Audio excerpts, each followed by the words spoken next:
ಹೃದಯ ವಾಹಿನಿ ಮಂಗಳೂರು ಮತ್ತು SK municipal employees union Mangaluru ಸಂಯುಕ್ತವಾಗಿ ಮಂಗಳೂರಿನ ಕುದ್ಮಲ್ ರಂಗರಾವ್ಪುರ ಭವನದಲ್ಲಿ ಡಿಸೆಂಬರ್ 12ರಂದು 13ನೇ ರಾಷ್ಟ್ರೀಯ ಕನ್ನಡ ಸಂಸ್ಕೃತಿ ಸಮ್ಮೇಳನವನ್ನು ಆಯೋಜಿಸಿದ್ದಾರೆ।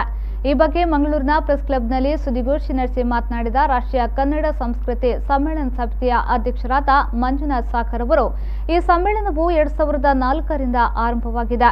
ಪ್ರತಿ ವರ್ಷ ವಿವಿಧ ರಾಜ್ಯಗಳ ಕನ್ನಡ ಸಂಘಗಳ ಸಹಯೋಗದೊಂದಿಗೆ ಹಮ್ಮಿಕೊಂಡು ಯಶಸ್ವಿಯಾಗಿ ನಡೆಸಿಕೊಂಡು ಬರಲಾಗ್ತಾ ಇದೆ। ಈ ಬಾರಿಯ ಸಮ್ಮೇಳನದ ಅಧ್ಯಕ್ಷರಾಗಿ ನಾಡೋಜ ಡಾಕ್ಟರ್ ಮಹೇಶ್ ಜೋಶಿ ಅವರನ್ನು ಆಯ್ಕೆ ಮಾಡಲಾಗಿದೆ।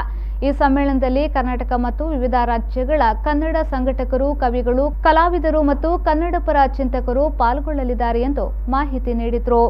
ಸಮ್ಮೇಳನದ ಅಧ್ಯಕ್ಷರಾಗಿ ನಾಡೋಜ ಡಾಕ್ಟರ್ ಮಹೇಶ್ ಜೋಶಿ ಅವರನ್ನು ಆಯ್ಕೆ ಮಾಡಿದ್ದೇವೆ।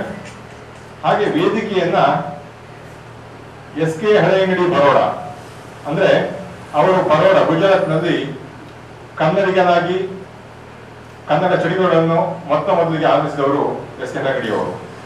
ಬಹುಶಃ ಅವರು ಎಲ್ಲಾ ಪತ್ರಿಕೆಗಳು ತಮ್ಮ ವರದಿಗಳನ್ನ ಗುಜರಾತ್ ಕಳಿಸ್ಕೊಡ್ತಾ ಇದ್ರು।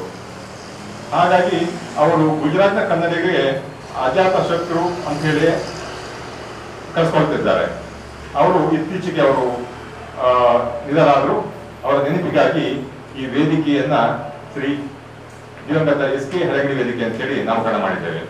ಇನ್ನು ನಮಗೆ ಹಲವಾರು ಕಲಾತಂಡಗಳು ರಾಜ್ಯದ ವಿವಿಧ ಭಾಗಗಳಿಂದ ಬರ್ತಾ ಇದ್ದಾವೆ।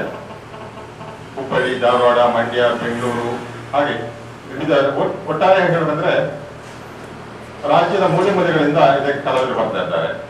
ಹಾಗೆ ಮುಂಬೈಯಿಂದ ಸಾಹಿತಿಗಳು, ಇನ್ನೂ ಕೂಡ ಬೇರೆ ಬೇರೆ ಸಾಧಕರು ಬರ್ತಾ ಇದ್ದಾರೆ।